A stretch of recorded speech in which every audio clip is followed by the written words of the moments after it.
Oke, jadi karena di webinar ketiga kemarin lupa nge-record dari awal, sehingga ini mau bikin recording terpisah untuk bagian-bagian awalnya. Meskipun sebetulnya bagian-bagian awalnya lebih banyak kayak perkenalan, interaksi, disclaimer, dan sebagainya. Tapi supaya nggak aneh kelihatannya gitu ya, tetap kita bikinkan recordingnya seperti ini. Oke, so selamat datang di recording webinar yang ketiga, Creating an Organized and Effective Essay. Dari kemarin kita udah ngomongin pertama how to start your scholarship journey, dan yang webinar yang kedua kita ngomongin soal developing strong profile as a scholarship applicant gitu ya. Karena itu adalah dasar-dasarnya, dan kemudian sekarang baru kita masuk ke dalam esai. Karena sebetulnya banyak hal-hal yang fundamental dan dasar-dasarnya itu ada di webinar pertama dan webinar kedua, barulah itu nanti semuanya akan dibawa juga ke esainya kita gitu. Nah, so ini webinar yang ketiga. Aku mulai dengan perkenalan. Teman-teman yang sudah nonton video-video YouTubeku harusnya sudah cukup kenal ya siapa aku, sehingga aku tidak akan lagi memperkenalkan diri di sini, tidak lagi perlu aku bacakan. Dan buat teman-teman yang belum tahu, recording ini adalah recording dari webinar ketiga, yaitu Creating an Organized and Effective Essay. Dan ini adalah termasuk dalam 4 webinar series yang aku lakukan dimulai tanggal 23 Desember 2025 sampai tanggal 4 Januari 2026. Dan sekarang sudah selesai semuanya dilakukan.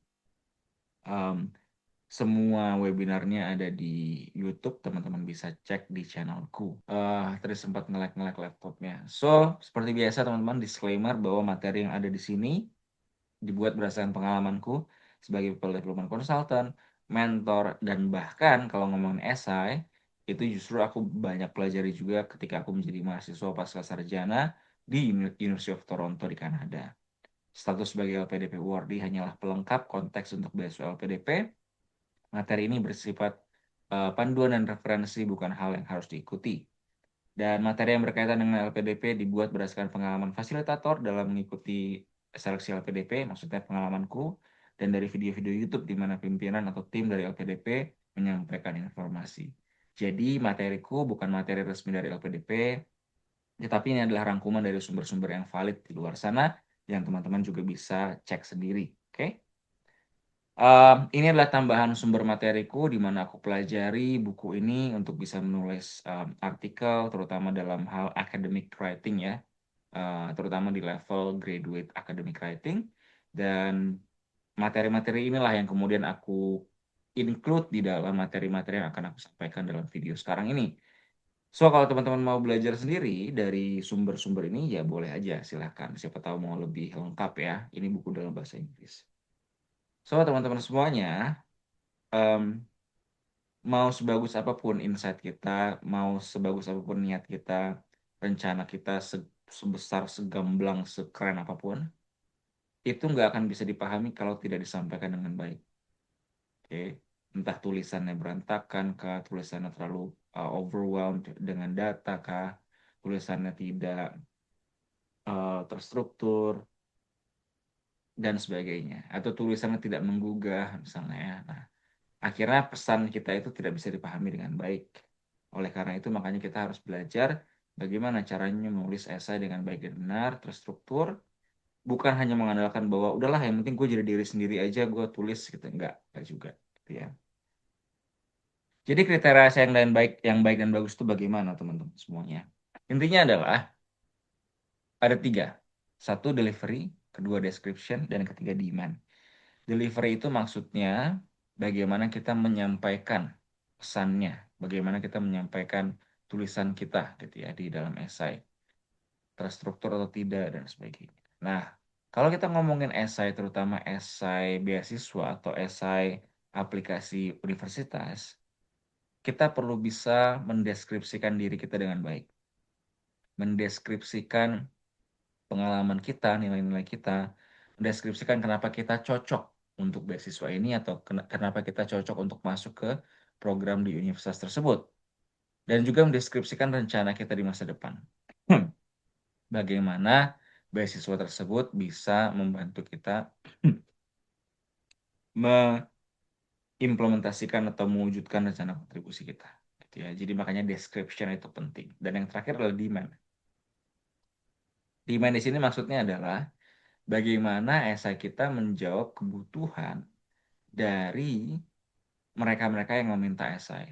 Contoh, kalau misalnya esai LPDP, berarti apakah esai kita menjawab demand-nya dari LPDP? Terutama juga demand dari pemerintah Indonesia, karena LPDP adalah program dari pemerintah Indonesia. Atau misalnya esai ke universitas. Apakah menjawab demand dari dari universitasnya gitu ya? Nanti detail akan dijelaskan setelah ini. Gitu. Jadi tiga hal inilah delivery, description, dan juga demand yang menjadikan esai kita itu high quality. Nah setelah ini akan nyambung ke rekaman langsung dari webinar di sesi ketiga kemarin. Oke, enjoy the recording. Sip, thank you Ismail buat udah ngingetin ya. Nanti recordingnya akan ada di YouTube.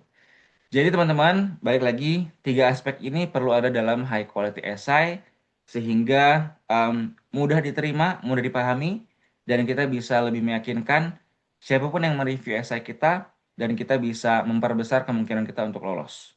Sekarang kita coba masuk ke dalam aspek-aspek ini secara lebih detail. Oke. Nah, yang pertama, delivery. Bagaimana penyampaiannya efektif dan engaging. Oke. Satu, penyampaiannya terstruktur, penyampaian yang menggugah emosi dan disampaikan dengan argumen pendukung yang solid. Tujuannya apa? Supaya yang ngebaca mudah memahami, yang ngebaca mudah mengikuti, dan yang membaca itu teryakinkan bahwa oke, esai anak ini bagus, orang ini profilnya bagus, orang ini rencananya solid, saya yakin dengan dia, saya mau terima dia. Baik itu terima dalam beasiswa ataupun terima dalam um, aplikasi pendaftaran universitas misalnya gitu. Kedua, description. Memberikan gambaran yang jelas. Terkait dengan apa? Pertama, siapa kamu? Your character. Kedua, apa keahlian dan kontribusimu sejauh ini? Ngomongin soal competence. Ketiga, bagaimana rencana masa depan dan pola pikirmu? Ngomongin soal conception. Oke. Karakter, kompetensi, dan juga conception ini, penjelasan lebih detailnya ada di webinar sebelumnya, teman-teman. Oke, nanti akan aku upload juga di YouTube. Aku nggak akan menjelaskan terlalu detail soal itu ya. Nah, yang terakhir adalah demand. Bagaimana esai kita bisa menjawab kebutuhan dari penerima esai, penyelenggara, orang, siapapun yang meminta esai tersebut. Pertama, ketentuannya apa yang diminta? Syarat dan ketentuannya apa? Dua, format yang diminta apa? Tiga, genre dan agreed convention-nya apa?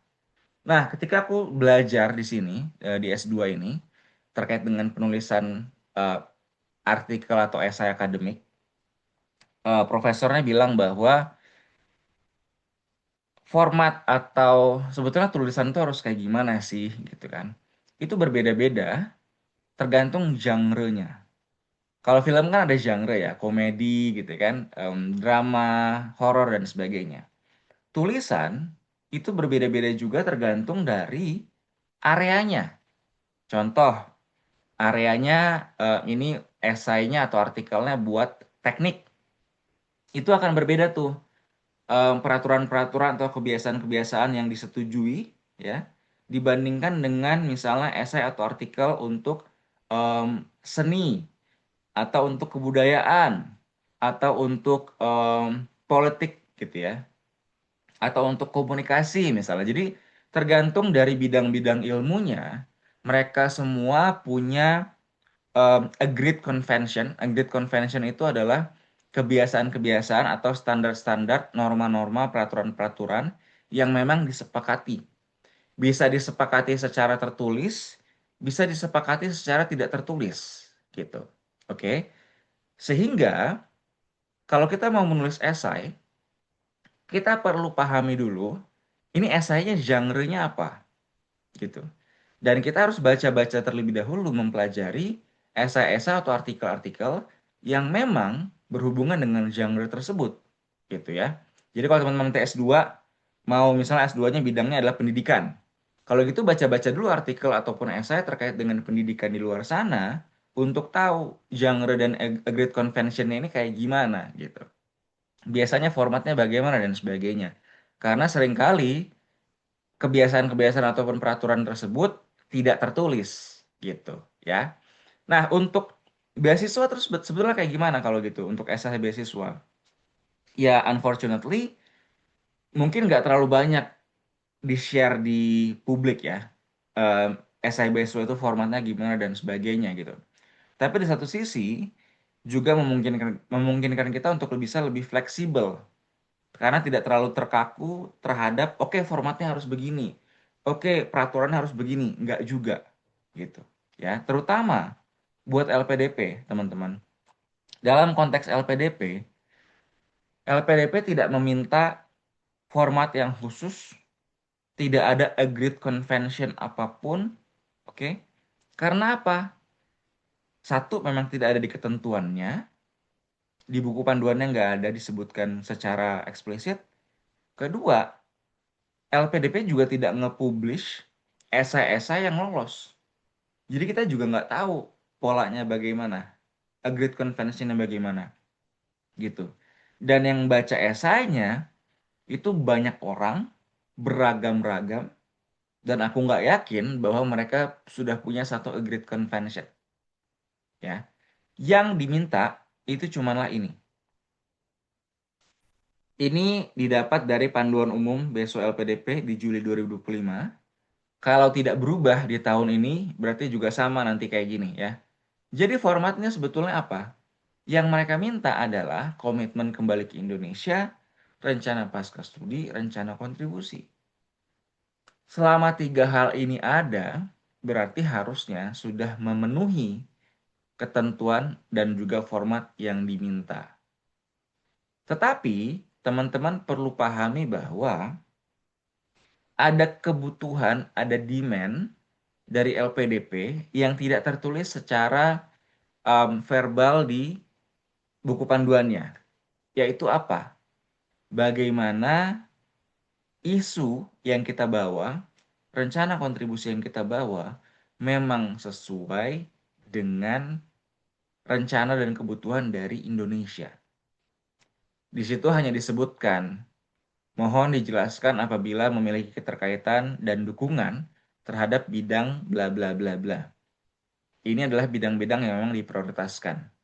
Tapi selain dari itu, kita juga harus paham apa rencana dan kebutuhan Indonesia saat ini yang memang bisa kita jawab dengan rencana kontribusi kita, dengan solusi yang kita bawa. Oke, itu adalah demand dari LPDP. Kenapa? Karena LPDP adalah beasiswa dari pemerintah Indonesia, jadi mereka mewakili pemerintah Indonesia dan mewakili kebutuhan ataupun demand dari pemerintah Indonesia.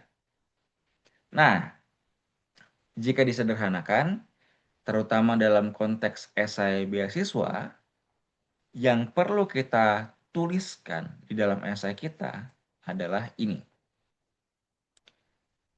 Motivasi pribadi, masalah yang dibawa, dan juga solusi. Motivasi pribadi, inilah yang tadi aku maksudkan dengan deskripsi karakter kita. Siapa sih kita? Pengalaman kita apa aja sejauh ini? Kontribusi kita apa? Nilai-nilai apa yang kita pegang? Tujuan hidup kita apa? Oke. Apa yang mendasari kita jadinya peduli dengan isu ini? Apa yang mendasari kita jadinya pengen S2? Apa yang mendasari kita jadinya pengen masuk ke dalam universitas tersebut? Kalau itu adalah esai aplikasi universitas gitu ya. Karena apa? Esai-esai seperti ini, kita tidak hanya menjual pemikiran, tapi menjual karakter kita juga gitu. Lalu yang kedua adalah masalah, observasi masalah sejauh ini bagaimana, data dan analisa soal masalahnya, relevansi dan urgensi masalahnya ini bagaimana terhadap kebutuhan dari si penerima esai. Dalam hal ini adalah LPDP ataupun pemerintah Indonesia. Terakhir, solusi.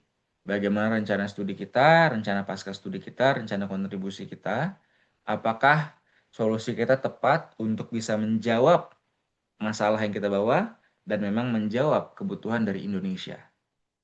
Oke?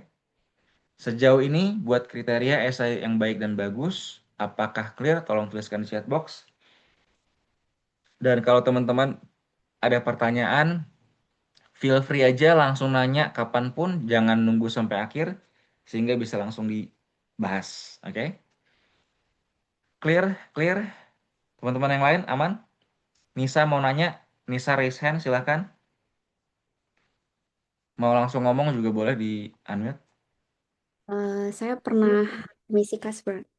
Saya pernah mendengar kalau misalnya isu itu atau masalah-masalah itu harus urgensi negara yang besar gitu tentang pemerintah. Tapi ada juga yang bilang kalau cari masalah itu di lingkungan kecil-kecil kamu, kayak lingkungan di daerah kamu atau di tempat kerja kamu. Itu sebenarnya yang benar yang mana? Terima kasih Kak atas kesempatannya. Oke, sip. Ya, bingung ya. Memang banyak tuh kan di media-media sosial, kayaknya kok beda-beda gitu ya. Nah, jadi gini, em, detailnya akan aku sampaikan di nanti webinar keempat ya. Tapi akan aku bahas dulu secara singkat begini. Rencana kontribusi kita biasanya, balik lagi nih ya, ini biasanya nih, bukan harus ya. Biasanya dibagi antara jangka pendek, jangka menengah, jangka panjang. Kenapa? Supaya kita yang pertama bisa menunjukkan skalanya, mulai dari skala yang lokal, regional, sampai skala nasional. Oke. Jadi jangka pendek itu lebih kecil, sampai jangka panjang itu lebih besar skalanya. Ya, itu yang pertama. Yang kedua, memungkinkan kita untuk menyampaikan secara langsung buat jangka pendek yang memang doable, bisa langsung dilakukan, itu apa? Karena skalanya lokal, sampai nanti kita perlahan-lahan punya rencana untuk bisa lebih menjawab kebutuhan secara nasional. Karena kalau kita langsung ngejawab skala nasional seperti yang tadi disampaikan, nanti ketika interview pasti akan ditanya gini, kamu gimana caranya habis S2 bisa langsung ke skala nasional? Emangnya kamu punya koneksi? Emangnya kamu punya otoritas? Gitu. Biasanya dipermasalahkannya ke sana. Sehingga kalau kita langsung bawa skala nasional dan rencana kontribusi kita juga langsung skala nasional, kita akan kesulitannya di situ. Tapi kalau kita bawa skala lokal dulu, akan lebih konkret rencananya kita untuk bisa berkontribusi. Akan lebih doable, akan lebih realistis. Tetapi ada tahap-tahapan yang nantinya tetap akan menjawab isu skala nasional. Oke? Secara singkat jawabannya adalah mulai dari isu yang konkret terlebih dahulu, yang skalanya memang lokal, yang memang kamu hadapi sehari-hari, karena juga harus menunjukkan bahwa kamu mengalaminya, kamu menghadapinya, gitu ya. Tapi isu lokal ini perlu bisa dibawa ke tahap nasional. Jadi kalau isunya terlalu lokal dan masalahnya hanya ada di daerah kamu aja dan tidak relevan dengan daerah-daerah lainnya, tidak relevan dengan Indonesia sama sekali, itu lebih susah gitu ya. Jadi mulai dari level yang lokal tapi harus bisa dinaikkan skala dan dampaknya ke level nasional gitu. Oke, thank you teman-teman semuanya. Kalau sudah clear, feel free ya kalau ada yang mau nanya langsung aja seperti tadi supaya kita bisa langsung bahas. Dan kalau jawabannya belum clear, tanya lagi aja ya supaya aku bisa lebih menjelaskan lagi berikutnya. Oke, sekarang kita masuk ke prinsip panduan dan alat untuk menulis esai yang terstruktur dan juga efektif. Kita masuk ke prinsip dasarnya terlebih dahulu teman-teman semuanya. Satu, esai adalah ini sangat sederhana dan sangat-sangat dasar ya teman-teman ya. Esai adalah satu bentuk tulisan yang punya tujuan khusus atau spesifik untuk menyampaikan argumen atau pemikiran penulis akan sesuatu dan biasanya ini topiknya satu aja. Oke? Karena ini esai, bukan kayak tesis ataupun disertasi yang banyak yang dibahas gitu ya. Esai terdiri dari paragraf pembuka atau pengenalan, paragraf isi, dan juga paragraf penutup atau perangkum atau kesimpulan. Oke. Yang kedua, Paragraf adalah satu kelompok tulisan yang berisi kalimat-kalimat dan membahas satu gagasan. Nggak ada batasan panjang dan pendek paragraf selama gagasan yang disampaikan jelas. Oke, paragraf terdiri dari kalimat utama atau topik, kalimat pendukung, kalimat penutup atau perangkum. Nah, biasanya teman-teman, em, kalau aku ngecek soal struktur atau gramatika penulisan, ya, em, antara kalimat utama dengan kalimat pendukungnya bisa aja nggak nyambung tuh. Itu yang pertama. Yang kedua, biasanya orang jarang ada kalimat penutup di akhir paragraf. Padahal kalimat penutup atau perangkum itu penting untuk orang diingatkan kembali. Jadi paragraf ini sebetulnya soal apa? Sebelum lanjut ke paragraf berikutnya. Itu yang perlu teman-teman juga um, take a note untuk nanti ketika mereview dan juga menulis esai pribadi. Oke. Nah, berikutnya, paragraf itu ada dua jenis, teman-teman. Secara sederhananya ya, ada juga paragraf campuran, tapi balik lagi ini yang sederhananya aja. Satu paragraf deduktif, dua paragraf induktif. Paragraf deduktif itu kalimat utamanya di awal, lalu diikuti oleh kalimat pendukung, kemudian dirangkum. Paragraf induktif itu kalimat pendukungnya di awal, lalu kalimat utama di akhir sekaligus menutup paragraf. Ya. Nah, untuk tipe esai beasiswa atau aplikasi pendaftaran, disarankan menggunakan bentuk penulisan yang deduktif agar pembaca lebih cepat dan mudah menangkap serta memahami inti dari masing-masing paragraf. Karena balik lagi, esai yang dibaca kan bisa jadi ratusan atau bahkan puluhan ribu. Nah, supaya kita bisa langsung mudah dipahami oleh pembaca, pakailah paragraf deduktif. Em, Ketika kita membaca satu artikel, aku belajar ini di S2 ini ya. Ada satu tips bagaimana bisa membaca artikel secara cepat. Salah satu tipsnya adalah baca kalimat pertama dari setiap paragraf aja. Jadi nggak usah baca semuanya, tapi baca kalimat pertama setiap paragraf.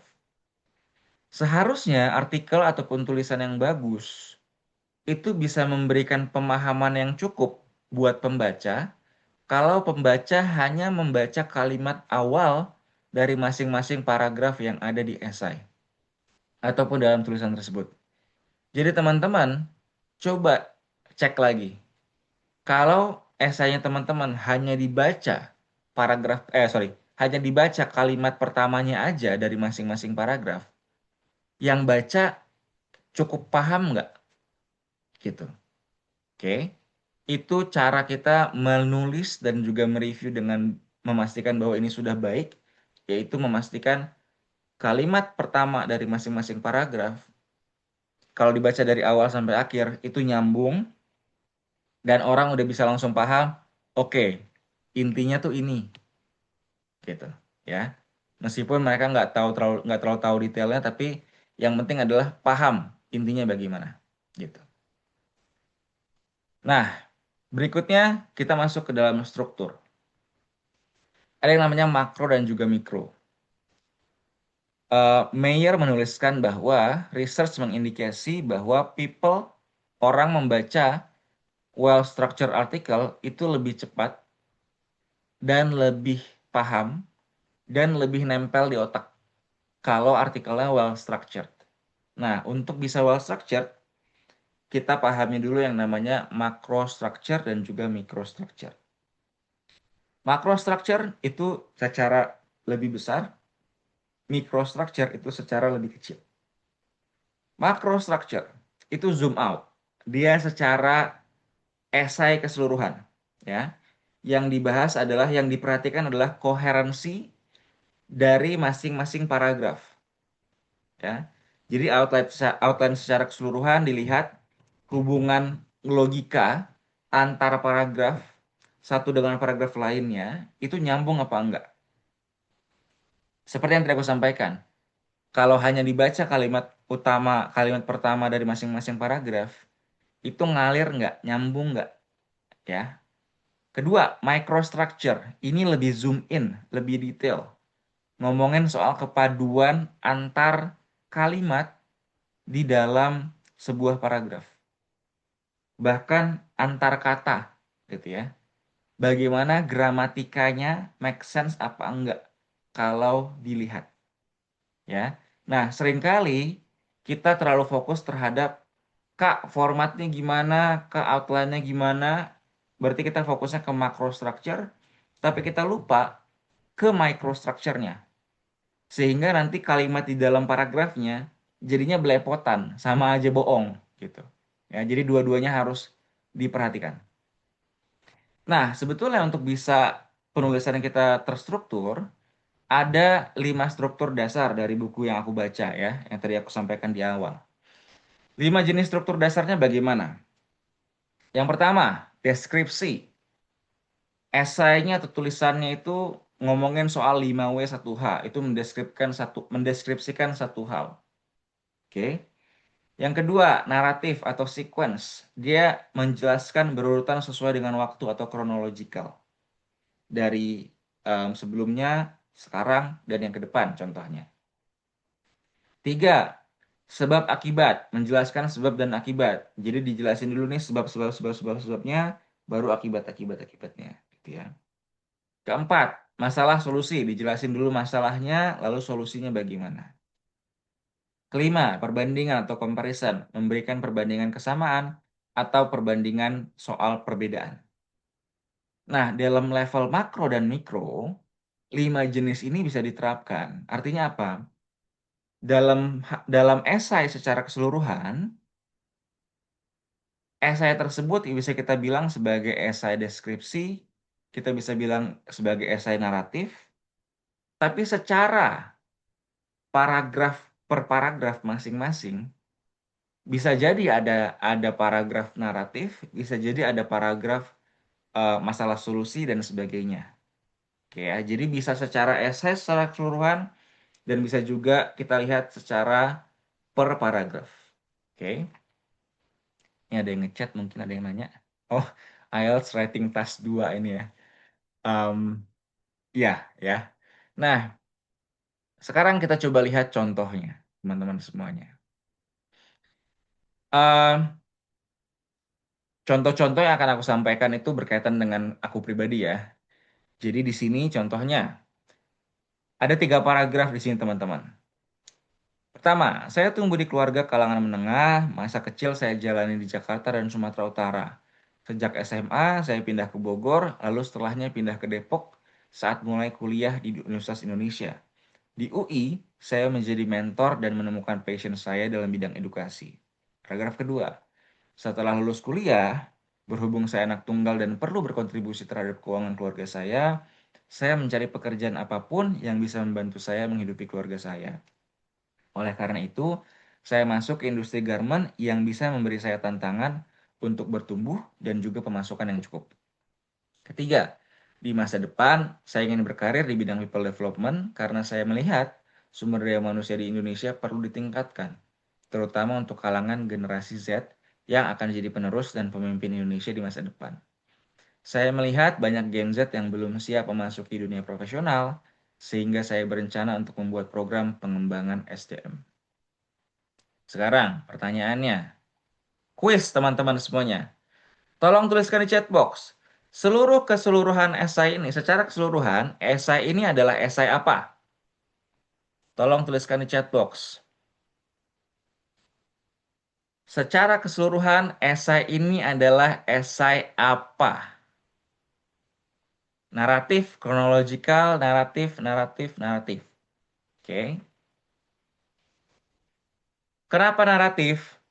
Karena paragraf pertama ngomongin di masa kecil, paragraf kedua ngomongin lulus kuliah, paragraf ketiga ngomongin masa depan, ya kan? Jadi lebih ngomongin soal kronologikal, ya. Benar, teman-teman. Sekarang kuis yang kedua. Paragraf kedua adalah paragraf apa? Tolong tuliskan di chat box. Paragraf kedua adalah paragraf apa?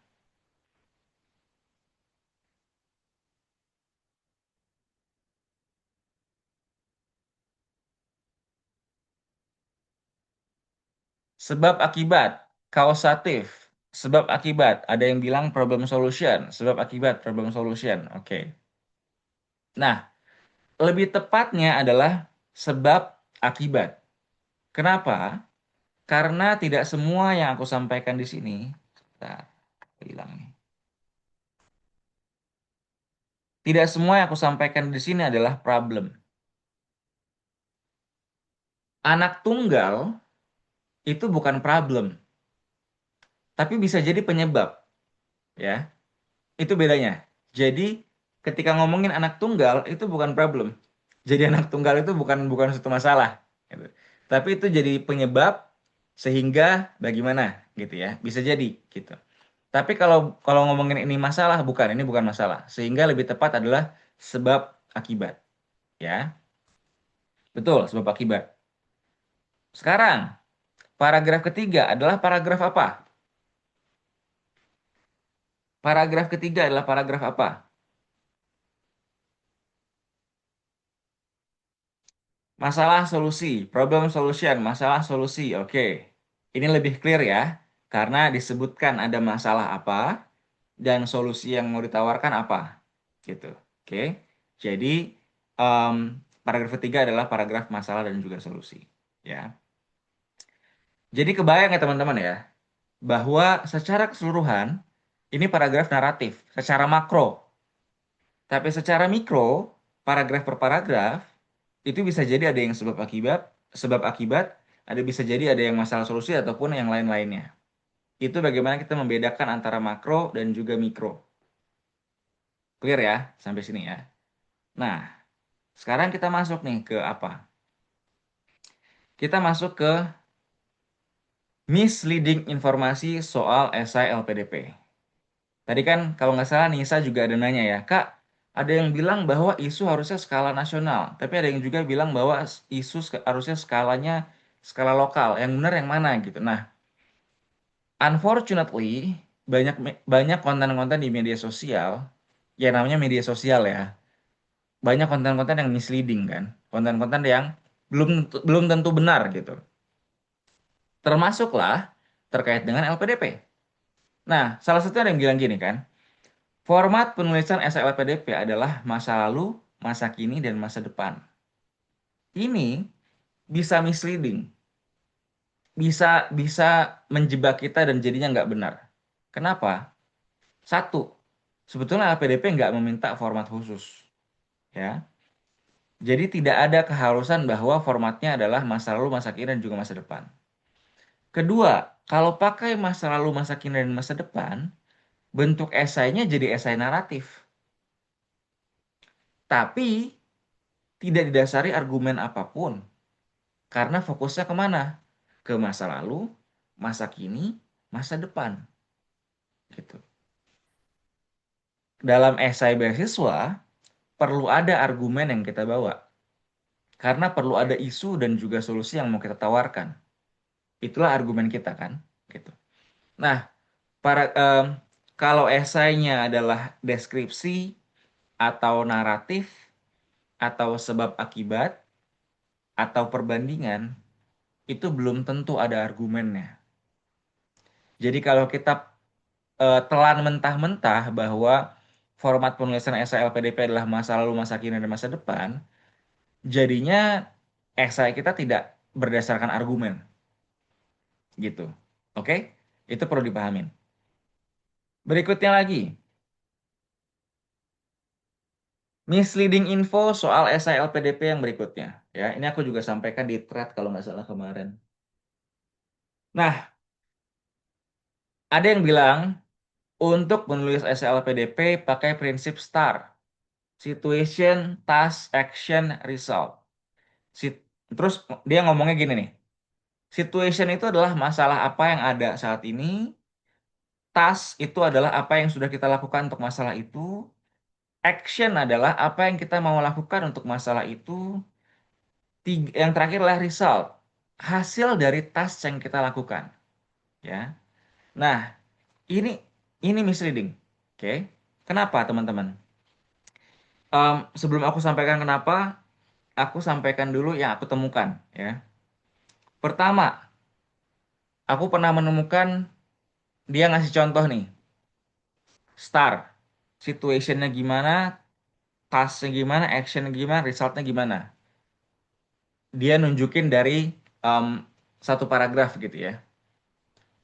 Yang aku lihat adalah bahkan ketika dia mengkategorikan sebuah kalimat menjadi S, T, atau A, atau R, itu dia mengkategorikannya aja salah. Jadi menurutku kayak ini orang sebenarnya paham nggak sih gitu. Ini institusi sebenarnya paham nggak sih gitu. Itu yang pertama. Kedua, pemahaman ataupun penjelasan soal starnya sendiri itu salah. Yang ada di sini nih, ini penjelasan starnya salah teman-teman. Jadi kalau ada yang bilang star star itu kayak gini, dia itu salah. Dia mungkin dia hanya menggunakan teori pribadi gitu ya. Em, yang terakhir adalah mungkin sebetulnya dia nggak betul-betul paham star ini bagaimana, star ini framework apa sebetulnya gitu. Jadi aku mau menekankan star ini adalah framework yang dipakai untuk menjawab interview behavioral questions atau behavioral interview. Yang tipe pertanyaannya gini, tolong jelaskan situasi di mana kamu perlu menyelesaikan deadline secara cepat di tengah pressure yang besar. Kita kan diminta untuk menjelaskan pengalaman, ya kan? Disitulah kita pakai star, supaya jawabannya lebih terstruktur dan lebih on point. Karena yang diomongin adalah peristiwa di masa lalu. Situasi saat itu bagaimana, tugas yang perlu kamu lakukan apa, atau tantangan yang dihadapi apa, action yang dilakukan saat itu apa, dan result dari actionnya bagaimana. Sebetulnya gitu. Oke. Nah, di sini kalau teman-teman lihat definisinya yang tadi aku sampaikan, orang ini atau institusi ini dia menghubungkan resultnya dengan task, bukan ke actionnya. Padahal secara original frameworknya, resultnya itu harusnya berhubungannya ke action, bukan ke task. Oke. Nah, yang kedua, resultnya berhubungan ke task sehingga sequence jadi lompat, nggak terstruktur. STAR. Tapi R-nya ngomongin ke soal T nyambungnya. Padahal sebelumnya udah ada A. Jadinya paragrafnya nggak nyambung gitu.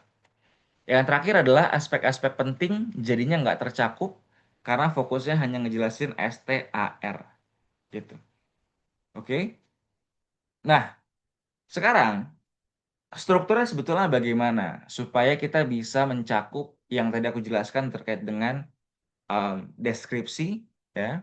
Dan kedua adalah demand. Dan kita bisa menjelaskan karakter kita, kompetens kita, conception kita, gitu ya, pola pikir ataupun rencana kita di masa depan. Supaya bisa lebih mencakup semuanya, panduan kerangkanya atau strukturnya adalah seperti ini. Buat teman-teman yang sudah pernah ikut webinarku, pasti sudah pernah melihat ini, ya, karena ini ada di webinar penulisan esai sebelumnya di tahun lalu, dan masih sama sebetulnya, ya, dari 1, 2, 3, 4, 5 sampai ke 10. Ini adalah panduannya teman-teman supaya teman-teman bisa mencakup semua informasi yang penting, menyampaikannya secara terstruktur dan jelas. Paragraf pembuka, disinilah kemudian kita memperkenalkan secara singkat masalah yang diangkat dan solusi yang dibawa apa. Kenapa di paragraf pembuka perlu ada penjelasan secara singkat atau pengenalan secara singkat soal masalah dan juga solusi? Karena itu akan menjadi sesuatu yang namanya anchor point, jangkar, intinya, nyawa dari esai tersebut gitu ya. Nanti akan kita bahas lebih lanjut setelah ini. Karena paragraf-paragraf berikutnya itu perlu bisa nyambung ke dalam konteks masalah yang kita perkenalkan di paragraf pembuka gitu. Supaya yang namanya benang merah itu kuat, oke? Nah, setelah itu, setelah paragraf pembuka, kita ngomongin bagaimana kita mengetahui atau menemukan masalah ini, atau kenapa masalah ini penting bagi kita. Dua hal ini mau yang mana duluan terserah sih sebetulnya, ya. Tapi intinya adalah paragraf 2 dan 3 ini, bukan paragraf 2. Section 2 dan 3 ini adalah intinya adalah menunjukkan bahwa masalah ini itu personal bagi kita. Masalah ini erat, dekat dengan kita. Masalah yang kita hadapi di keseharian, yang sudah kita pernah hadapi dan coba atasi, gitu. Dan memang ada motivasi pribadi yang membuat kita peduli akan isu ini. Karena balik lagi, yang kita jual juga adalah karakter kita, motivasi pribadi kita, value-value-nya kita, ya. Nah, BTW ini kan ada 1 sampai 10. Ini tuh section ya teman-teman ya, bukan paragraf. Jadi bukan berarti um, esai teman-teman hanya 10 paragraf, bukan. Ini adalah section ya, bagian-bagian aja. Berikutnya, kenapa masalah yang kamu bawa penting, urgent, dan relevan bagi Indonesia? Jadi tidak hanya soal bagi kamu, tapi kenapa ini penting dan relevan bagi Indonesia? Karena kita balik lagi mau nunjukin bahwa ini sesuai dengan demand atau kebutuhan dari negara kita, yang mana didukung oleh LPDP sebagai sebagai institusi yang memang institusi dari pemerintah. Nah, setelah itu adalah gapnya kita apa, gitu kan? Apa apa em, kenapa kita tidak bisa mengatasi masalah ini sejauh ini sehingga perlu S2, rencana studi. Kenapa perlu S2? Gapnya kita emangnya apa, gitu. Lalu dari pemilihan S2 itu kita jelaskan alasan memilih jurusan, alasan memilih kampus. Ya. Setelah itu baru rencana pasca studi. Setelah lulus mau ngapain? Lalu nyambunglah ke rencana kontribusi kita. Solusi jangka pendek, menengah, dan jangka panjang. Balik lagi, ini tidak harus begini, ini hanya panduan aja supaya teman-teman bisa menyampaikannya secara terstruktur dan bisa lebih fokus dulu ke isu yang lokal sebelum nanti dinaikkan ke dampak nasional. Baru terakhir adalah kesimpulan dan juga penutup untuk memperjelas kembali. Jadi sebetulnya rencananya kita bagaimana, isu yang mau kita atasi bagaimana, dan sebagainya. Gitu, ya. Em, itu adalah panduan kerangka esainya. Lebih detailnya akan aku bahas lagi di 4 Januari nanti. Ya. Ada pertanyaan dari Timothy. Untuk brief introduction tentang diri kita di mana ya, terkait background pendidikan work experience. Nah, ini di section 2 dan section 3, Timothy. Nah, gini ya, kan kalau yang tadi kan aku bilang ada yang bilang format esai itu adalah masa lalu, masa kini, masa depan gitu ya. Jadi orang tuh biasanya kan di masa lalunya memperkenalkan saya background pendidikannya apa, saya pekerjaannya apa dan sebagainya gitu ya. Masalahnya kalau kita fokusnya ke sana, itu nanti kayak kita kayak menjabarkan CV, Timothy gitu. Nah, supaya kita tidak terlalu menjabarkan CV, ketika kita ngomongin section 2 dan section 3, itu kita integrasikan pengenalan diri kita, background pendidikan dan work experience ke section 2 dan section 3 sebagai contoh. Misalnya dalam kasusku ya, aku bilang begini. Dari pengalaman saya selama 4 tahun menjadi People Development Consultant, saya menemukan banyaknya klien saya yang mengeluhkan mengenai staff mereka yang mana adalah Gen Z ya. Jadi di situ inti utamanya apa? Aku menyampaikan bagaimana aku mengetahui atau menemukan masalah ini. Inti utamanya itu. Tapi secara nggak langsung, aku memperkenalkan bahwa aku sebelumnya bekerja sebagai people development consultant. Oke, contoh berikutnya lagi, background pendidikan ya. Di esai aku nggak ngomongin background pendidikan sama sekali, Timothy. Kenapa? Dan teman-teman ya, kenapa? Karena pendidikanku dulu sastra Inggris, nggak berhubungan sama sekali sama rencana S2 aku. Jadi nggak perlu aku bawa. Sehingga yang mau aku tekankan adalah kita perlu fokus ke informasi yang relevan dulu ya, bukan hal-hal yang oke kita harus memperkenalkan profil kita, kita bawa background pendidikan, pekerjaan dan sebagainya. Tidak harus kalau tidak relevan, intinya itu gitu. Nah, buatku background pendidikan nggak relevan, aku nggak bawa. Tapi contohnya misalnya teman-teman ada yang relevan, sebagai contoh, em, di S1 saya di ITB teknik eh, mesin, saya mempelajari basic-basic bla bla bla bla bla. Oke. Ketika saya bekerja, saya menemukan bahwa ternyata basic-basic ini tidak cukup untuk bisa mengatasi masalah bla bla bla bla. Contohnya gitu.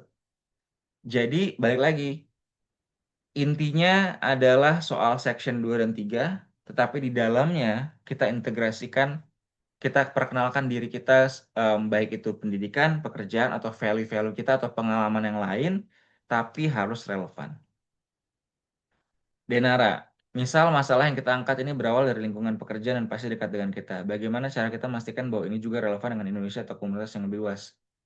Oke, pertama benchmark ya, benchmark. Lingkungan pekerjaan kita nih. Coba coba cek lingkungan pekerjaan orang lain ada masalah yang serupa nggak? Mulai dari situ aja dulu, benchmark. Lingkungan pekerjaan orang lain ada yang sama nggak masalahnya? Atau industri orang lain ada yang sama nggak masalahnya? Di kota lain ada masalahnya sama nggak? Benchmark, ya, riset.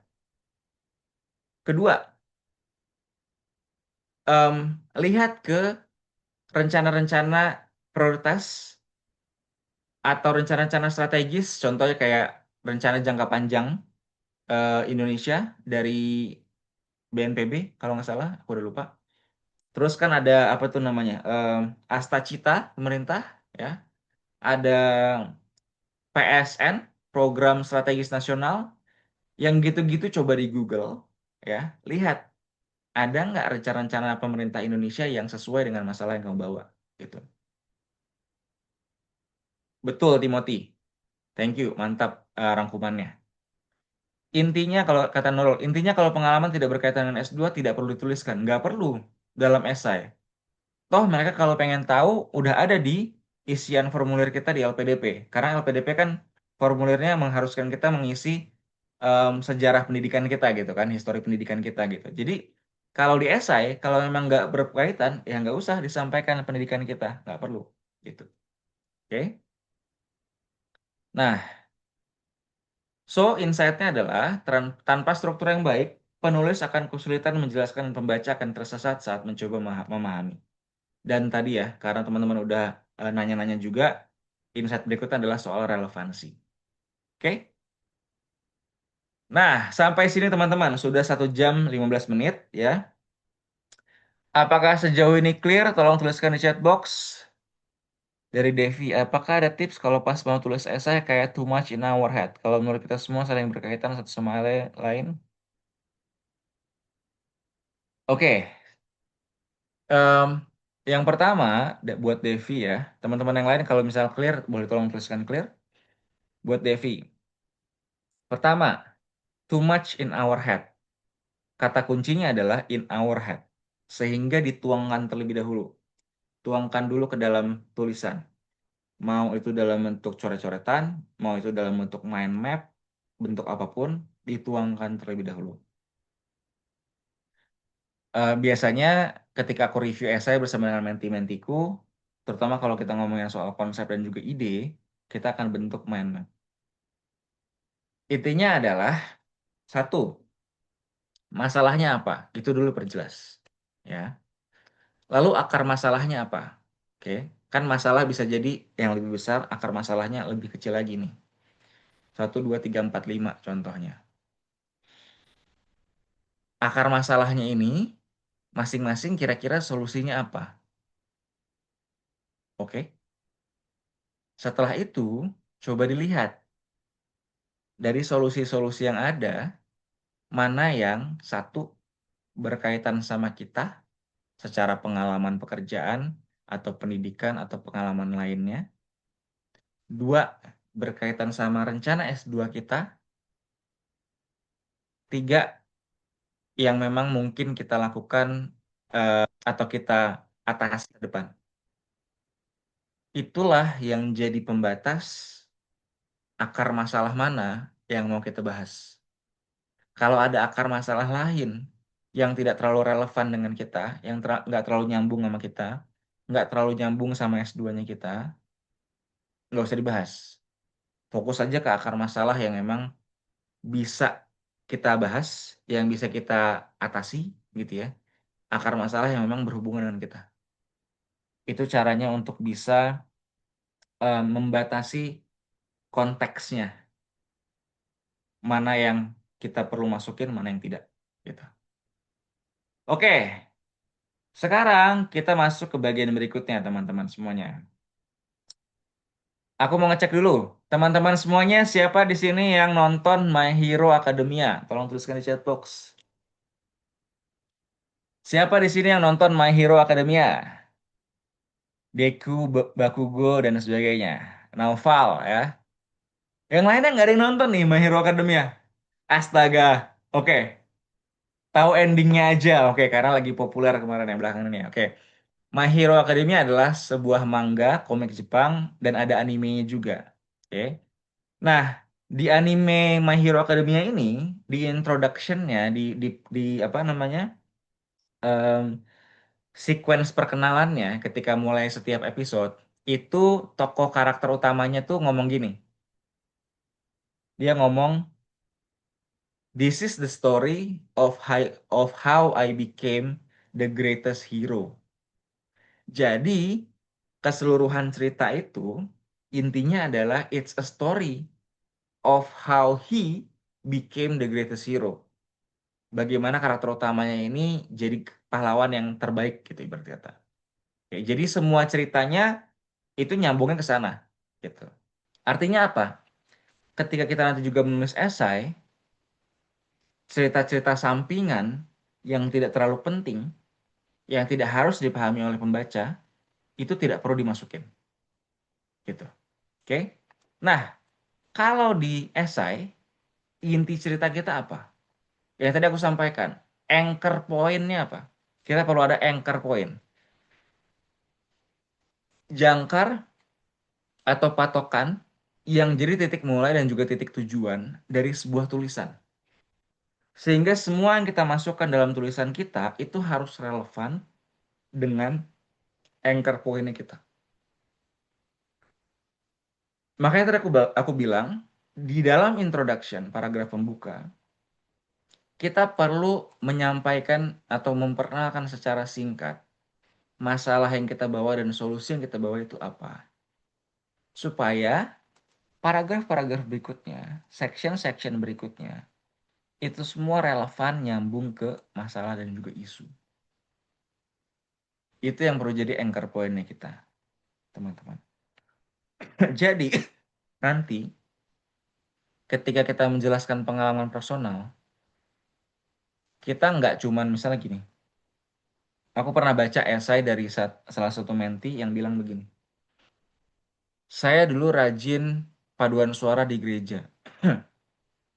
Atau ada yang bilang juga misalnya, em, saya dulu rajin ikut apa poskamling, siskamling, sistem keamanan keliling gitu ya. Tapi nggak ada relevansinya ke isu yang dibawa. Jadi buat apa? Nanti akhirnya esainya nggak efektif karena kemana-mana melebar. Jadi pengalaman personal kalaupun mau dibawa harus berkaitan dengan isu.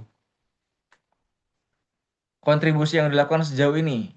Kita nggak perlu ngomongin soal Saya menang Olimpiade Nasional, saya menang juara satu lomba bahasa Inggris dan sebagainya, kalau tidak berkaitan dengan masalah atau isu.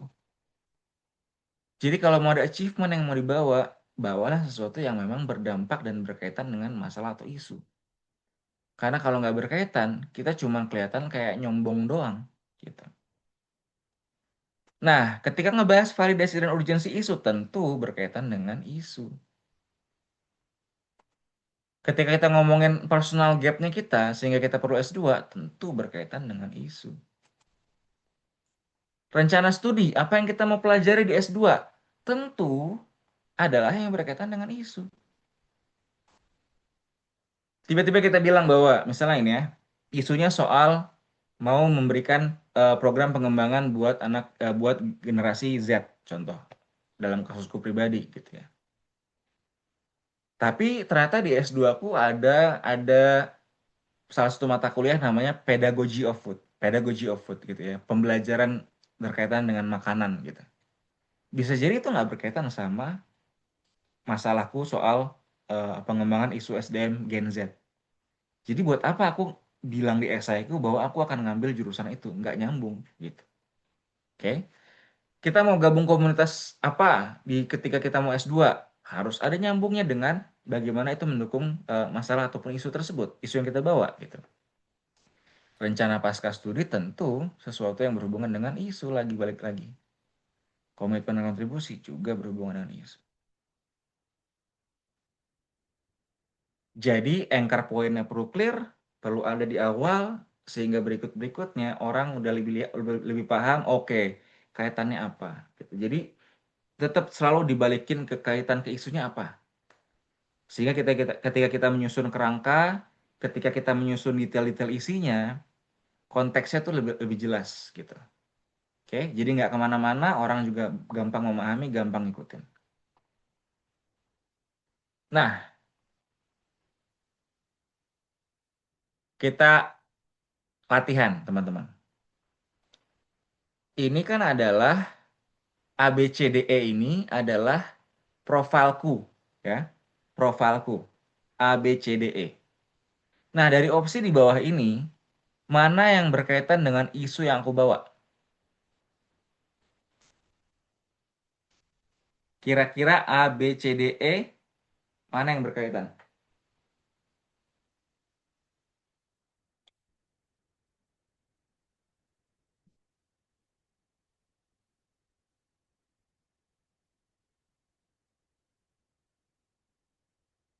D, D, D, D, D. Ya, sebetulnya C dan D ya, karena yang coach juga bisa aku bawa gitu ya.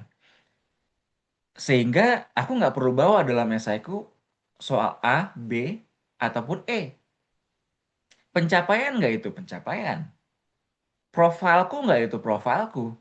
Tapi nggak perlu aku bawa karena nggak nyambung dengan anchor point atau isu yang aku bawa gitu. Nah, sekarang aku kasih tantangan yang lebih besar lagi, teman-teman. Ada yang mau coba nggak? Ini adalah klien-klienku, ya. Pengalamanku lah, nggak usah terlalu spesifik ke klien, tapi pengalamanku. Nah, kira-kira gimana nih menjahit pengalamanku dengan klien-klien ini untuk bisa dibawa dengan masalah atau isu yang dibawa? Ada yang mau coba nulisin kalimatnya di dalam chat? Coba aku tunggu dulu. Siapa yang mau coba menjahit supaya berkaitan dengan masalah atau isu yang dibawa?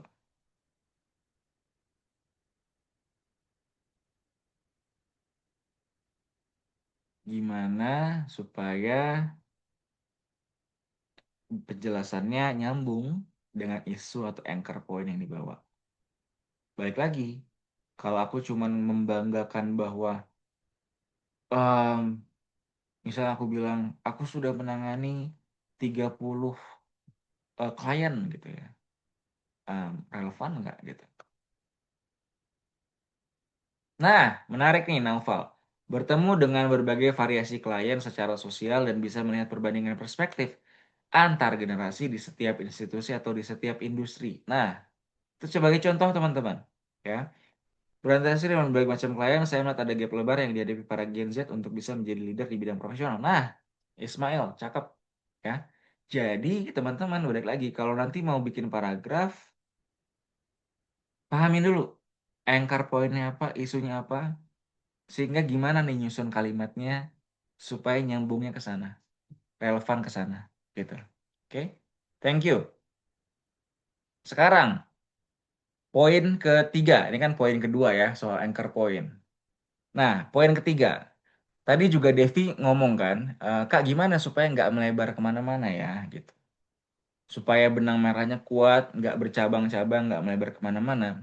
Ada prinsip yang namanya adalah harus, perlu, ingin.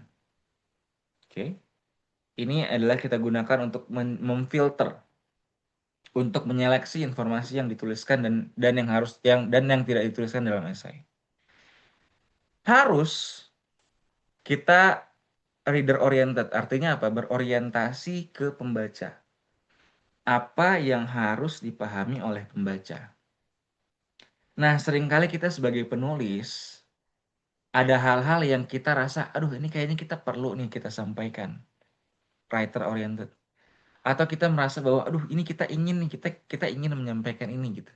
Kita menyampaikan bahwa kita tuh keren, lalala. Tapi sebetulnya itu nggak harus dipahami oleh pembaca gitu. Jadi prinsipnya adalah informasi yang misalnya mumet di kepala, dituangkan dulu, lalu lihat mana yang harus masuk ke dalam esai karena harus dipahami pembaca. Tanpa informasi ini, pembaca tidak akan betul-betul paham apa yang aku sampaikan di dalam esai. Sesuatu yang perlu ataupun sesuatu yang ingin untuk dituliskan, dikesampingkan dulu. Kalau memang ada space-nya, boleh-boleh aja, terutama yang perlu, ya. Karena yang ingin nih biasanya kayak udah hal-hal yang tersiar nggak penting lah gitu ya. Oke, jadi insight-nya adalah masalah atau isu yang dibawa dalam esai harus jelas. Lalu kemudian informasi yang dituliskan dalam esai harus relevan dengan isu dan harus dipahami oleh pembaca. Ingat tuh, kata kuncinya pembaca. Orientasi adalah pembaca.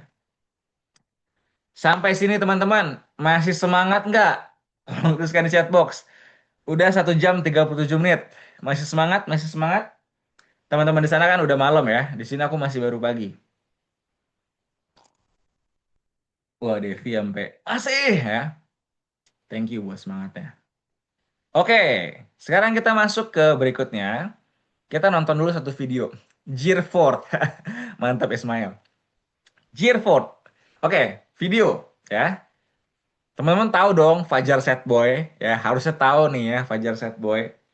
Eh, kemarin cukup terkenal dia. Nah, sekarang kita coba lihat dulu videonya Fajar Set Boy ini. Nanti kita pelajari. Ketiga. Dari berapa bersaudara? 4. 4 bersaudara. Yang paling tua siapa? Bapak saya yang pertama. Bapak. Enggak, Fajar kan anak ketiga Iya. dari 4 bersaudara. Yang paling tua? Yang paling tua di antara bersaudara 4 ayah saya. Bapak saya. Enggak, bapak kan enggak. Nih, saya anak kedua dari 5 bersaudara. Yang paling tua kakak saya. Nah, Ajar anak ketiga dari 4 bersaudara. Yang paling tua? Bapak yang pertama dulu. Kan bapak yang paling tua di rumah tangga. Iya, bapak kan nggak dihitung. Yang dihitung anak. Jadi itu adalah videonya ya. Obrolan laki-laki jam 3 pagi. Nah, jadi teman-teman ya. Denny bilang kan, berapa bersaudara? 4, kata Fajar Set Boy, ya kan? Siapa paling tua? Bapak saya paling tua. Kenapa bapak? Gitu kan?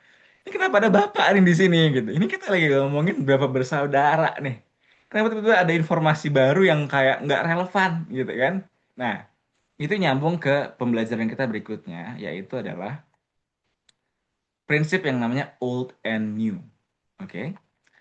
Prinsip ini adalah prinsip penulisan kalimat agar kalimat saling berhubungan antara satu kalimat dengan kalimat berikutnya. Jadi, ketika kalimat baru dimulai, kalimat tersebut sebaiknya menyebutkan terlebih dahulu informasi yang sudah disebutkan sebelumnya yang berhubungan dengan kalimat sebelumnya.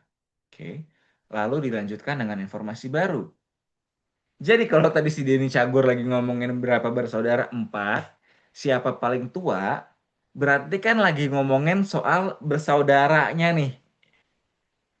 Kenapa tiba-tiba bapak nih, kan gitu kan? Itu yang kita bingung kan. Nah, contoh ya teman-teman. Pengalaman observasi hasil riset, saya menemukan adanya permasalahan terkait dengan kualitas genset sebagai profesional. Pengalaman saya sebagai people development consultant membuat saya mendengar dari klien saya bahwa bla bla bla bla bla. Selain itu, hasil riset menunjukkan bahwa bla bla bla bla bla. Nah, yang di bold ya, ini adalah informasi di kalimat pertama kan. Ini dan juga ini. Sehingga ketika kalimat kedua, itu aku mulai dengan apa? Pengalaman saya. Karena di sebelumnya ada disebutkan soal pengalaman. Barulah aku masukkan informasi baru soal people development consultant membuat saya mendengar dari klien saya, bla bla bla. Lalu ngomongin lagi nih Gen Z bermasalah, kan ngomongin di sini ya permasalahan Gen Z. Itu kan sesuatu yang udah disebutkan sebelumnya. Selain itu, hasil riset. Nah, riset ini juga masih berkaitan dengan sini nih. Barulah informasi baru yang warna hijau ini. Ini kalimat ini menerapkan prinsip yang namanya old and new tadi. Sehingga di sini secara microstructure, secara kalimat per kalimat di dalam paragraf itu lebih terpadu satu sama lain, nyambung. Oke? Nggak tiba-tiba kalimat berikutnya kalimat yang entirely new, informasi yang sepenuhnya baru, akhirnya kayak kaitannya apa nih kalau gitu gitu. Kita coba lihat ke contoh berikutnya. Ini contoh pertama tadi ya. Ini contoh kedua. Oke. Kalimat pertamanya masih sama. Tapi coba lihat di sini. Kalimat keduanya, aku mulai dengan, saya bekerja sebagai people development consultant dan banyak manajer dari klien saya mengeluh kepada saya. 90% pemimpin bisnis di Amerika Serikat juga mengambil kebijakan yang keras terkait dengan Gen Z. Nah, di kalimat kedua, ketika ngomongin saya bekerja sebagai people development consultant, bisa saja orang kemudian berpikir gini, oh, ini tuh maksudnya pengalaman. Dia lagi ngomongin pengalaman di mana dia menemukan masalah. Bisa sampai ke sana. Oke, benar. Tapi lebih butuh waktu buat orang mikir ke sana. Mereka baca dulu nih. Saya bekerja sebagai people development consultant dan banyak manajer dari klien saya yang mengeluh kepada saya. Oh, ini tuh maksudnya pengalaman dia, gitu. Baru baru ngeh gitu. Nggak langsung connect. Karena kalimatnya dimulai dengan sesuatu yang new dulu, yang baru dulu, baru ke old. Baru sesuatu yang dihubungkan ke kalimat sebelumnya gitu. Padahal harusnya old dulu baru new gitu ya. Terutama di kalimat kedua ini nggak sama sekali bahkan menyebut soal Gen Z. Jadi tidak ada sesuatu yang diulang dari sebelumnya. Tidak ada sesuatu yang berhubungan dari sebelumnya. Oke, baru di akhir nih ngomongin lagi Gen Z. Jadinya kelihatan kayak nggak nyambung nih, nggak berpadu nih gitu. Berikutnya, ini lebih berbeda lagi ya kalimat-kalimatnya. Pengalaman, observasi, dan hasil riset, saya menemukan adanya permasalahan terkait dengan kualitas Gen Z sebagai profesional. Berikutnya, Gen Z adalah orang-orang yang lahir di tahun 1997 sampai 2005. Oke, ngomongin Gen Z sih, tapi sekarang ngomongin soal apa itu Gen Z. Setelah itu ngomongin soal 30% populasi saat ini Indonesia saat ini adalah Gen Z. 2045, 50%-nya adalah Gen Z. Permasalahan Gen Z ini perlu diatasi segera. Oke. Ini lebih membingungkan lagi. Kalimat pertama ngomongin pengalaman observasi hasil riset soal permasalahan Gen Z. Kalimat kedua ngomongin soal definisi Gen Z. Kalimat ketiga ngomongin soal populasi Gen Z di Indonesia saat ini. Kalimat keempat ngomongin populasi Gen Z di masa depan. Kalimat terakhir ngomongin soal bahwa permasalahan Gen Z perlu diatasi segera. Lebih nggak nyambung. Oke. Satu paragraf itu sebaiknya satu ide, satu gagasan. Makanya kalimat utama, kalimat main idea-nya, gagasan utamanya itu kan di awal.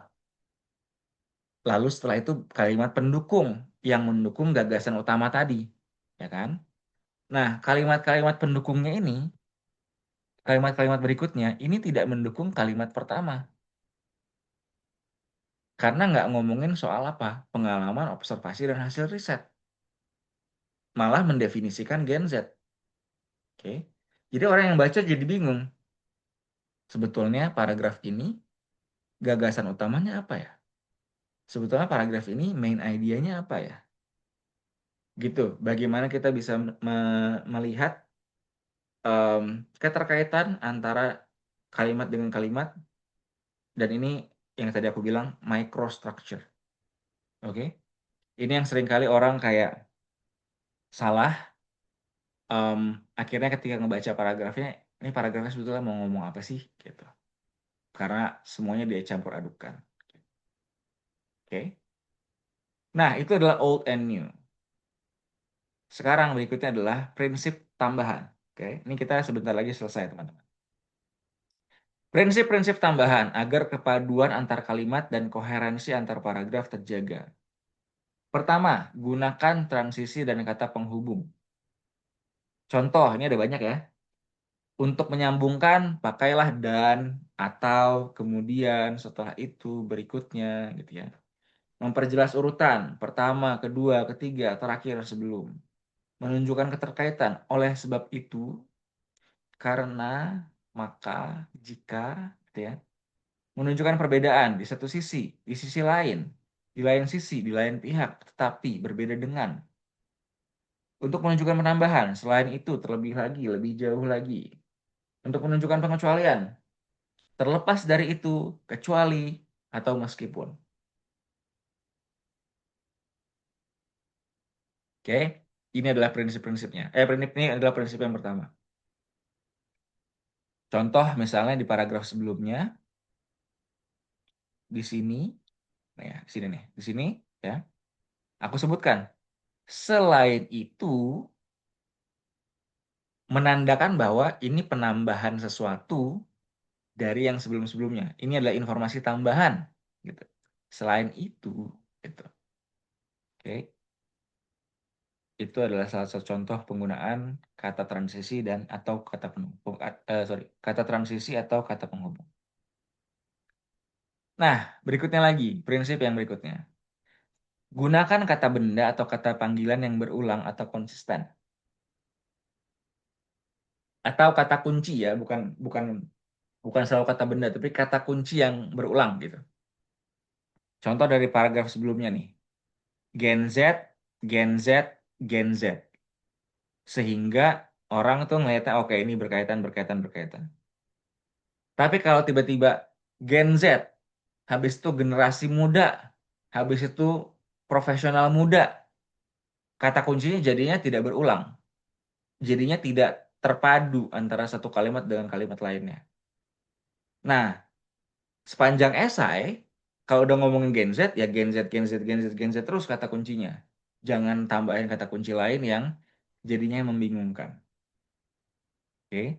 Dengan prinsip-prinsip ini dan dengan tadi tools-tools dan juga yang em, panduan-panduan yang aku sampaikan, insight-nya adalah penulis perlu membantu dan mengarahkan pembaca agar mudah memahami tulisan dengan memberikan konteks di awal.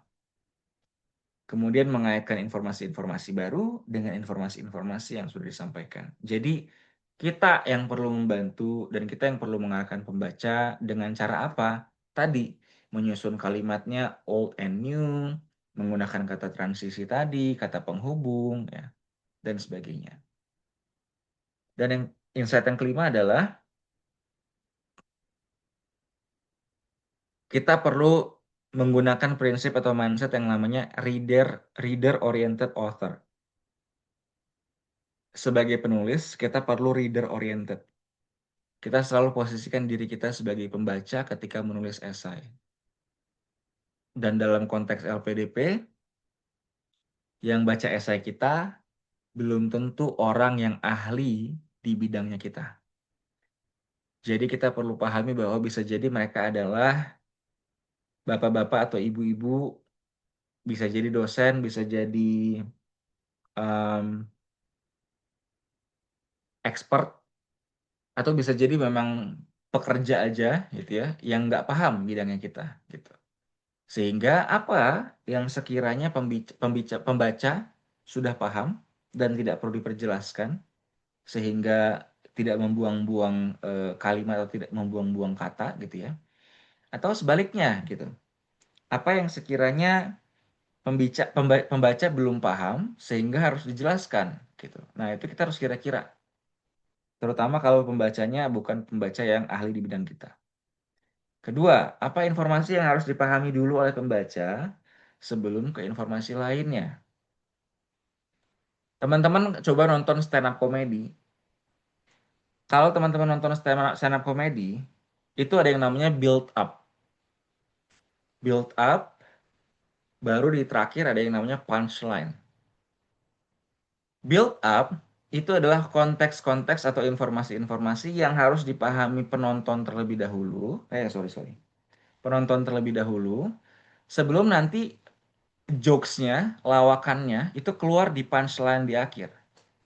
Nah, kalau informasi di build up ini nggak ada, itu jokes-nya nggak akan lucu di akhir itu, di punchline itu. Jadi teman-teman juga sama. Apa informasi yang harus dipahami dulu oleh pembaca sebelum ngomongin informasi lainnya. Dan terakhir adalah, apa contoh dan pemilihan kata yang lebih nggak asing untuk pembaca. Misalnya teman-teman jurusannya adalah teknik, atau jurusan adalah sesuatu yang berbau research gitu ya. Dan teman-teman terlalu banyak menggunakan istilah-istilah teknis, istilah-istilah Latin misalnya, atau istilah-istilah Inggris yang tidak terlalu familiar, tidak terlalu umum gitu. Bisa jadi satu, teman-teman perlu memberikan keterangan sehingga itu pembaca paham, atau dua, ganti dengan eh, term atau istilah yang lebih umum gitu, supaya pembaca juga oh paham, oh relate, oh relevan gitu. Kayak tadi misalnya aku memberikan contoh, kenapa aku memilih film agak lain? Karena harapanku lebih umum buat teman-teman gitu. Tadi Lord of the Rings kan nggak terlalu umum ternyata. Naruto nggak terlalu umum ternyata gitu kan. Apa lagi tadi? Lupa. Itulah pokoknya ya. Film-filmnya juga aku pilih bahwa oke film-film yang umum gitu kan. Nah, karena aku memikirkan oke audiensku ini siapa nih? Mereka ini tinggal di mana? Mereka ini pahamnya bagaimana kira-kira gitu. Oke. Nah, terakhir teman-teman, em, nggak terakhir banget sih, tapi ini kedua dari terakhir. Fundamental menulis dan juga mereview esai, ya. Kalau ini adalah teoriku pribadi. Setelah aku mereview lebih dari 200 esai dari menti-mentiku, lalu aku melihat permasalahannya sebetulnya di mana, dan aku melihat dalam mereview esai apa yang perlu diperhatikan. Pertama, itu konsep atau ide, ya, yang berkaitan dengan isu kita apa, rencana kontribusi kita apa. Kedua, strukturnya bagaimana, struktur penulisan. Ketiga, argumen pendukungnya gimana, lengkap nggak, make sense nggak, nyambung nggak. Keempat, gaya penulisannya gimana, kaku kah, cukup dinamis kah, cukup ngobrol kah, cukup engaging nggak. Terakhir adalah gramatika, penulisannya baik dan benar nggak, sesuai dengan ejaan, sesuai dengan peraturan bahasa Indonesia gitu. Nah, seringkali ketika mentoring dengan aku, yang lebih banyak dibahas itu ngomongin soal nomor satu, konsep atau ide. Entah itu belum matang, entah itu ada yang kayak salah sasaran, entah itu ada yang melebar kemana-mana, atau ada juga yang udah tepat tinggal ditajemin sedikit gitu. Barulah ngomongin soal struktur dan lain-lainnya. Karena teman-teman semuanya, balik lagi ke tadi aku sampaikan, esai beasiswa terutama LPDP, tidak ada format khusus, tidak ada ketentuan khusus terkait dengan format, struktur, gaya, dan sebagainya. Sehingga nomor 2, 3, 4, 5 ini bisa kita sebutkan sebagai sesuatu yang lebih sekunder gitu ya. Yang diprioritaskan adalah ini. Sesuai nggak dengan demand dari LPDP? Sesuai nggak dengan yang dicari oleh LPDP? Gitu. Make sense nggak? Doable nggak? Gitu. Yang lain-lainnya adalah pendukung supaya apa? Delivery-nya, penyampaiannya lebih baik. Jadi lebih mudah dipahami. Oke? Nah, ini adalah tambahan tips lagi ketika menulis esai. Ini yang ada di dalam buku yang aku baca ya. Brevity, maksudnya adalah jangan menggunakan dua kata berulang dalam satu kalimat. Biasanya kayak udah menyebutkan dengan, sebutkan dengan lagi berikutnya. Padahal itu masih dalam satu kalimat yang sama. Dan, gitu ya. Jadi coba diperhatikan jangan sampai ada dua kata yang berulang. Figure, jangan menggunakan kata benda jika bisa diganti kata kerja. Maksudnya kayak kalau dalam bahasa Inggris kan ada kayak em, establishment, bangunan gitu ya, dengan establish, membangun gitu. Nah, kalau bisa diganti dengan kata kerja, gunakanlah kata kerja supaya bisa terlihat lebih aktif gitu. Potensi, utamakan menggunakan kata kerja yang kuat jika memungkinkan. Em, Kata kerja yang kuat tuh misalnya kata kerja yang lemah tuh kayak gini. Kata kerja yang sering sering kita pakai gitu, yang udah berulang-ulang kita pakai dalam esai kita. Kalau bisa ditambahkan atau divariasikan, variasikanlah gitu. Terus misalnya kayak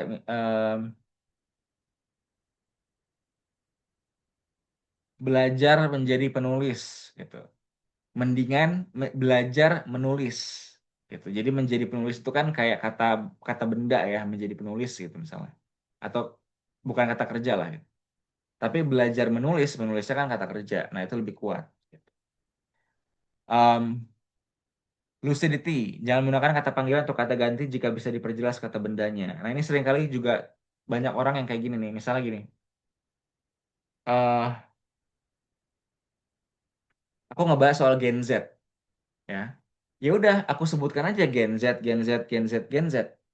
Jangan diganti dengan kata panggilan mereka misalnya. Karena mereka ini bisa ambigu. Mereka ini ngomongin ke Gen Z atau ke yang mana nih mereka ini gitu. Jadi kalau bisa diperjelas kata bendanya atau subjeknya diperjelas aja. Linus, jangan gunakan kata sifat atau keterangan jika tidak perlu. Misalnya eh,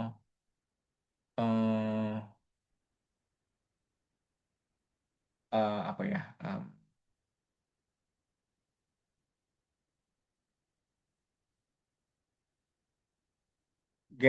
Gen Z profesional, Gen Z profesional yang berkualitas misalnya gitu. Kalau yang berkualitas itu nggak perlu, nggak usah. Cukup aja sampai ke Gen Z profesional, contoh. Gitu. Jadi kalau misalnya kata sifat atau keterangan yang nggak perlu, nggak usah. Biar lebih singkat, biar lebih ringkas. Specificity, jangan gunakan kata yang umum atau ambigu jika kita bisa menggunakan kata yang spesifik. Dynamism, jangan gunakan kalimat pasif kecuali subjeknya tidak penting atau tidak diketahui. Kalau kita mau mengutamakan soal objeknya, hasilnya atau kata kerjanya, ya kata kerjanya eh, boleh gunakan kalimat pasif. Tapi kalau subjeknya juga penting, berarti gunakanlah kalimat aktif. Gitu. Oke, teman-teman semuanya, itu adalah materi terakhir dari hari ini. Fokus kita adalah ke bagaimana membuat esai yang organized, terstruktur, dan juga efektif.